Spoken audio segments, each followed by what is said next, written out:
Hello, BON members and others. It is my privilege to be able to have a wee chat with you and kind of let you know some of the story behind myself. For those who don't know me, I'm Susan McCoy, and I'm currently the Bereavement Ontario Network chair and have been for several years. I've actually been a member of BON for over 30 years. So, and therefore I have a lot of history with BON. Yeah, a lot of good memories along the way, history. So, I'm going to talk to you about number one, what brought me into this career of grief, bereavement, trauma, personal and professional experiences. Uh, Professional, I was back over 30 years ago. I was in policing. I was a sergeant with the Toronto Police Service. And during that time, talk about seeing, death, dying, bereavement, trauma, the whole kit and caboodle. And it was like, wow, what's this all about? And the big question I kept asking myself is, how is it that some people move through it and others don't? Others don't do well at all. Others, uh, just shattered to pieces. And then that's professionally, I was witnessing that. And then personally, I had a real stream. I had 24 months in which I had 22 deaths. And the interesting thing is, I actually had 23 deaths, but the last one, which was a loss of a son, I didn't even acknowledge because it was so overwhelming. But the joke was when I would go into work and I would come in with what they called my funeral suit, and they'd go, "What, are you going to another funeral?" And I go, "Yeah, I am." So the whole idea that this personal experience, I didn't have time to move through one loss before another one hit. So I was really interested in like, what's this all about? And so as I was still in policing, I started taking all kinds of courses in anything that really resonated for me about the area of trauma, death, dying, bereavement. And that moved me into a full-time career in private practice, mainly dealing with traumatic grief and bereavement. So yeah, and so that's kind of the front end of things. And the interesting thing is, one thing that I was asked to talk about is, what does an average day look like for me in work-wise? There is no such thing as an average day, which I kind of have the luxury of being in private practice. And in private practice, you actually get to be more flexible, and especially once you are a little more mature, should I say. And you've also, like, I don't have to have 40 to 60 hours a week of clients. So that for me has been a real bonus. But an average workday, it can be very flexible. I can and it flexible in regards to also what my personal needs are, because that's important to consider, but also clients, because sometimes I'll have a slew of clients who are working and so can only do evenings, and then other times I'll have it where they can't do evenings because they have care issues, elderly or children, so they need daytime. So that kind of thing. I have also worked via Zoom, especially during the pandemic, and ever since then, so that I can be of service to people right across the province. As a matter of fact, I had one client who moved out to Nova Scotia, and we kept doing sessions, so that was great. And yeah, so that's what it looked like. And also my workday can vary because sometimes it will be doing, a kind of narrative therapy, but also I do energy work. And so sometimes people will come in, and part of their treatment with me, their time with me will be an acupressure treatment, which of course benefits because when you're dealing with grief and bereavement and trauma, it impacts you, of course, physically as well as emotionally, psychologically, mentally, and spiritually.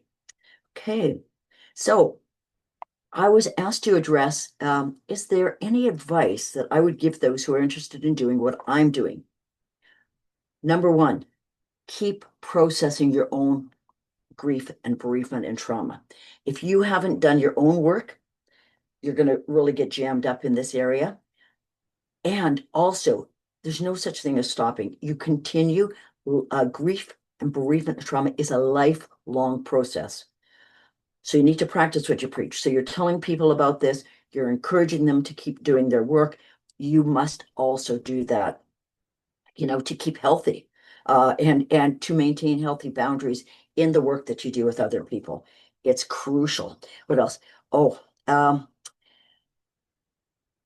it's important to also keep abreast of all the new things, keep learning, kind of don't, as I said to them, don't go stale, keep fresh and on top of things, which is really important. It also keeps the mind going, and keeps you having a look at what is happening in the world. And a really important thing is to continue to be humble. You're there to support others. You are not all knowing. You do have perhaps more information than some people do, or other experiences, but you are not all knowing. So do your best to keep humble. All right. What aspects of my work do I find meaningful and purposeful? I think the greatest thing is when you're dealing with somebody who's in the midst of their grief, their bereavement, their trauma, they are no longer they're just existing in life. They're no longer living life. They aren't engaged in life because the grief, the bereavement, the trauma has taken over. It's all consuming. So for me, if I can be there to support and encourage people to move through their grief, their trauma, and get to a point of getting back into living life, not just existing, but living life again. Crucial. So that to me, it's such a gift, albeit when they get back to living life, yes, it is different, but they are engaged back into life. So it's like, like kind of like a rebirth, a moving into the new you, which is just amazing. And once again, I keep reminding myself, it's not about me. I'm there as a support person to help you dig up your own personal resources, which we all have our own personal resources that can move us through this. So that's my job, and to again be humble, and no, this isn't about me, and it's not what I do. It's about the work that clients, families, and groups do. And BON, as I said in the beginning, I've been part of BON for over 30 years. And all aspects of it, I've sat on the board for many a time in different positions, currently holding the chair position. And I have found that BON has been a great support professionally. It's people who are working in the same area. The great thing is they may be doing slightly different jobs, so you get to get a different perspective on what their world's like and how that can be, you know, the pros and cons of the work that they're doing, as far as how does that support the people they're working with? How does that support the people that I'm working with?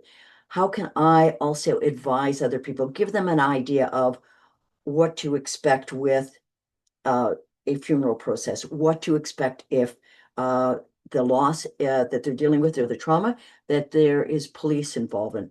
So professionally, I have had the luxury of having other people that give me a broader perspective of the world. They also are people that I can go to and do some debriefing. They are safe, and confidentiality is of the utmost.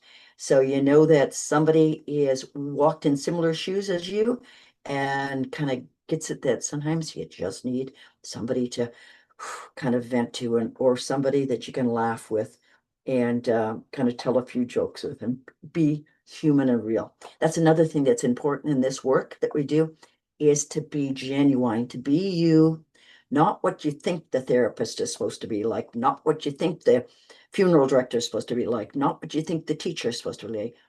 Be what you bring to that role. Be yourself genuine, real, and people that you work with spot that immediately. Okay. Also, something that I really kind of didn't imagine that I would glean from BON is the amount of personal support along the way that I have gotten, the amount of compassion that has been shown to me when I've dealt with um, personal losses, which that's part of life. We're going to have that. So it has been really nice to have that, to have people who are genuinely give the gift of friendship, and that are there to support you in the good, the bad, and the in between, which is absolutely wonderful. So BON in many ways has been a real godsend for me, something I've appreciated. And that's why I've hung in for so many years, over 30 years. So yeah, so if I have anything to kind of say to you is BON is an excellent resource because yeah, we have lots of resources online these days, which over 30 years ago, you didn't have all those resources. However, it has the personal uh, connection as well. So there's no substitute for that. So that's about it.